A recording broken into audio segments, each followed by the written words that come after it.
پارہ نمبر 8 اور اس کے اہم ترین مضامین آپ حضرات کے سامنے بیان کرنے ہیں۔ پارہ نمبر 7 کے آخر میں اللہ تبارک و تعالی نے مشرکین کے چند مطالبات کا تذکرہ کیا ہے۔ مشرکین کا کہنا یہ تھا کہ پیغمبر صلی اللہ علیہ وسلم کی جگہ اللہ ملائکہ فرشتوں کو نبی بنا کر بھیجتے، اور اس طرح کے دیگر فضول اور بیہودہ مطالبات تھے۔ اللہ تبارک و تعالی نے پارہ نمبر 8 کے آغاز میں جواب دیا، پیغمبر اگر ملائکہ اتار بھی دیں اور مردے زندہ ہو کر ان سے بات چیت شروع کر دیں، اس کے باوجود بھی انہوں نے ایمان نہیں لانا، کیونکہ آپ کی نبوت اور رسالت کے جو دلائل ہم نے بیان کر دیے ہیں وہ سمجھدار بندے کے لیے کافی شافی ہیں۔ یہ جو حجت بازی کر رہے ہیں یہ محض ضد اور عناد کی بنیاد پر کر رہے ہیں۔ چونکہ پیغمبر صلی اللہ تعالی علیہ وسلم رحمت للعالمین ہیں تو آپ صلی اللہ علیہ وسلم کا دل دکھتا تھا، آپ اندر سے غمگیر ہوتے، پریشان ہوتے کہ یہ لوگ بات کیوں نہیں مانتے۔ تو اللہ تبارک و تعالی نے آگے اپنے پیغمبر کو تسلی دی، وَإِن تُطِعْ أَكْثَرَ مَنْ فِي الْأَرْضِ يُضِلُّوكَ عَنْ سَبِيلِ اللَّهِ۔ میرے حبیب آپ کو پریشان ہونے کی ضرورت نہیں ہے، کرۂ ارض پر اکثریت وہ لوگ ہیں جو گمراہی پر گامزن ہیں۔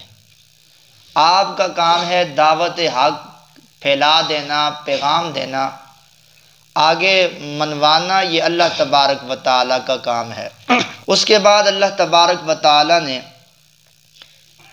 یہ فرمایا ہے کہ جو جانور جس پر اللہ تبارک و تعالیٰ کا نام لے کر ذبح کیا گیا ہو، جس کو ہم کہتے ہیں کہ تسمیہ، تو وہ جانور حلال ہوگا۔ جس جانور پر اللہ کا نام نہیں لیا گیا وہ جانور حرام ہوگا، اور ہر وہ جانور جس پر غیر اللہ کا نام لیا گیا ہو وہ بھی حرام ہوگا۔ آگے اللہ تبارک و تعالی نے یہ فرمایا ہے کہ جس بندے کے ساتھ اللہ بھلائی کا ارادہ فرماتے ہیں اللہ اس کے سینے کو نور ایمان کے لیے کھول دیتے ہیں، اور جس بندے سے اللہ تبارک و تعالی اپنی رحمت کو چھیننا چاہتے ہیں اللہ تبارک و تعالی اس کے سینے کو دین سے، نور ایمان سے محروم اور تنگ کر دیتے ہیں۔ اللہ تبارک و تعالی نے آگے چل کے یہ ارشاد فرمایا ہے کہ مشرکین نے بیوقوفی کی انتہا کر دی، اللہ تبارک و تعالی کی حلال کردہ اشیاء کو بتوں کے نام کر کے حرام قرار دیا، اور جو حرام تھا اس کو اپنے لیے حلال قرار دیا، اور اس سے بڑھ کر ان کی سنگینی یہ ہے کہ انہوں نے اپنی اولاد کو بھوک کے ڈر سے، فقر و فاقہ کے ڈر سے قتل کیا، اور یہاں تک کہ یہ اپنی بیٹیوں کو زندہ درگور کرتے تھے، قتل کر دیتے تھے۔ اللہ تبارک و تعالی نے فرمایا قد خسر الذین، اور آگے اللہ تبارک و تعالی نے عشر کے احکام اور مسائل بیان کیے، فرمایا وآتوا، کہ تم عشر ادا کرو، کہ جب آپ اپنی کھیتی سے اپنی پیداوار وصول کر لو تو اگر تمہاری چاہی زمین ہے تو 10واں حصہ، اور اگر آپ خود پانی دیتے ہو ٹیوب ویل کے ذریعے سے تو پھر 20واں حصہ یہ دینا ہے۔ اور میں نے عرض کیا تھا کہ اس میں نصاب شرط نہیں ہے، قرضے شرضے والا جگاڑ یہ بھی شرط نہیں ہے، کیونکہ یہ زمین کی پیداوار پر ہوتا ہے۔ اس کے بعد اللہ تبارک و تعالی نے چند تاکیدی احکامات جاری فرمائے ہیں۔ فرمایا قل تعالوا اتل ما حرم ربکم، میں سے ایک یہ ہے اللہ تعبدو، اللہ تبارک و تعالیٰ کی عبادت کرنی ہے، اللہ کی ذات اور صفات میں کسی کو شریک نہیں ٹھہرانا۔ اور ساتھ ہی اللہ تبارک و تعالیٰ نے فرمایا ہے والدین کے ساتھ حسن سلوک کرنا ہے اور اولاد کو قتل نہیں کرنا ہے۔ جس طرح مشرکین فقر و فاقہ کی وجہ سے بیٹا ہوتا تو اس کو زندہ چھوڑ دیتے، بیٹی ہوتی تو اس کو کیا کر دیتے؟ قتل کر دیتے۔ تو اللہ تبارک و تعالیٰ نے فرمایا کہ برائی کے قریب نہیں جانا، ما ظہر منہا و ما بطن، ظاہر ہو یا پوشیدہ ہو، ہر حالت میں اللہ تبارک و تعالیٰ کی ذات کو اپنے سامنے حاضر رکھنا ہے۔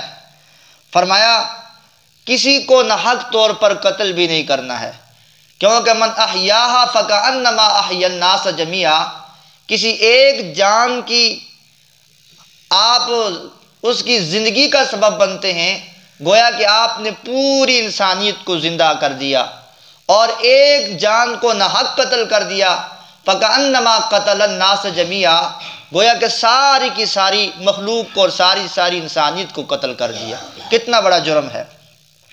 اور ساتھ ہی اللہ تبارک و تعالیٰ نے یہ حکم ارشاد فرمایا کہ یتیم کے مال کے قریب نہ جاؤ، اور ماپ تول کے اندر کمی نہ کرو، انصاف کرو، وعدہ کی پاسداری کرو، عہد و پیمان کی پاسداری کرو۔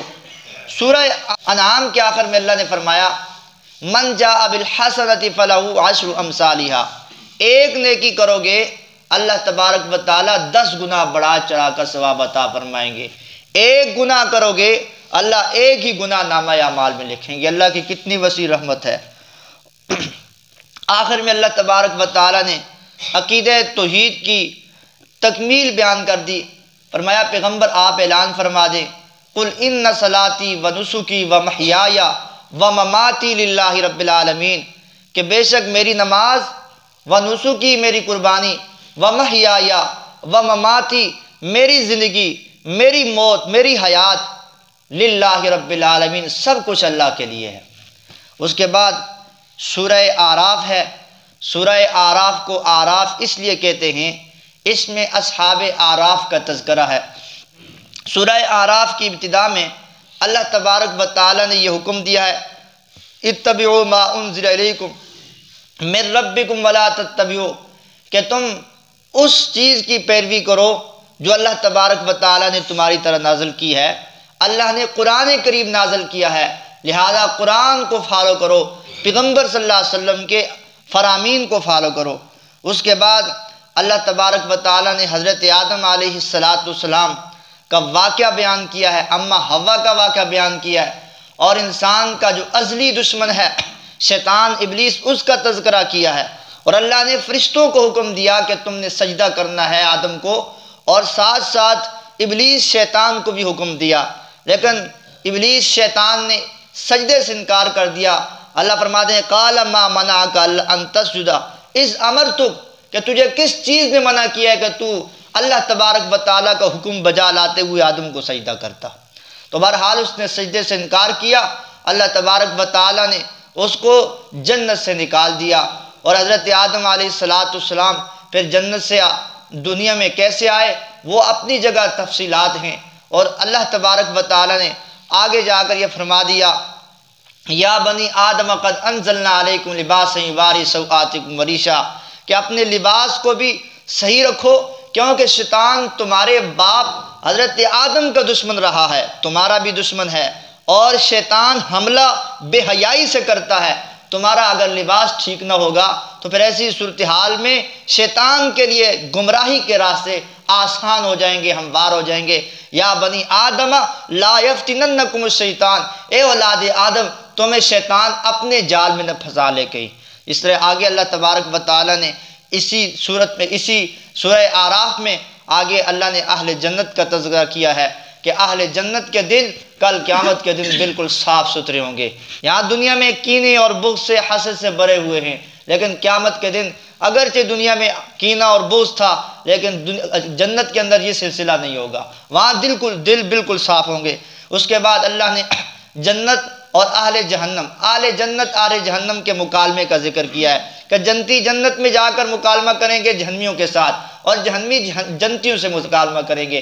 جنتی کہیں گے جو اللہ نے ہم سے وعدہ کیا تھا جنت کا، آج ہمیں وہ مل گئی ہے، لہذا تمہارے ساتھ کیا ہوا ہے؟ تو اب یہ مکالمہ کیسے ہوگا؟ دور دور ہوگا۔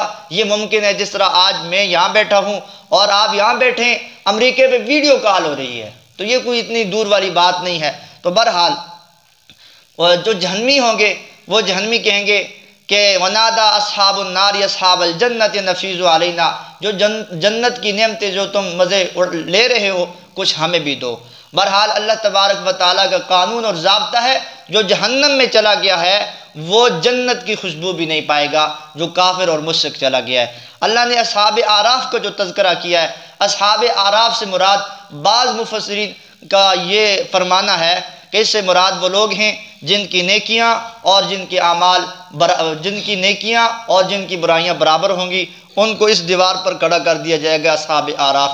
اس کو اصحاب اعراف اسی وجہ سے سورت کا نام ہے۔ اب اس پارے کے آخر میں اللہ تبارک و تعالیٰ نے 5 انبیاء کے واقعات بیان کیے ہیں۔ حضرت نوح علیہ السلام، حضرت ہود علیہ السلام، حضرت صالح علیہ السلام، حضرت لوط علیہ السلام، حضرت شعیب علیہ السلام۔ اللہ تبارک و تعالیٰ نے ان 5 انبیاء کے حالات کو بیان کر کے بتایا کہ ہر نبی اپنی قوم کے پاس آیا اور انہوں نے دعوت حق ان تک پہنچائی، لیکن قوم نے آگے سے انبیاء کی بات کو تسلیم نہ کیا۔ پھر اللہ تبارک و تعالیٰ نے اس قوم کو اپنی عذاب کی لپیٹ کے اندر لے لیا۔ دنیا میں بھی اس قوم پر عذاب نازل ہوا اور آخرت میں بھی یہ لوگ ہمیشہ ہمیشہ جہنم کے مستحق ٹھہرے۔ تو اس سے یہ معلوم ہوتا ہے کہ جن اسباب اور جن ذرائع کی وجہ سے ان لوگوں پر عذاب آیا، امت مسلمہ کے لیے سبق ہے ان اسباب، ان گناہوں سے اپنے آپ کو بچائے، کہیں وہ عذاب ہم پر بھی نازل نہ ہو جائے۔ تو اس لیے ان میں شرک تھا، ماب تول کے اندر کمی تھی، اور اسی طرح فحاشی تھی حضرت لوط علیہ السلام کی قوم کے اندر۔ تو اس لیے اللہ تبارک و تعالیٰ فرمائے ان تمام گناہوں سے اپنے آپ کو بچا لو۔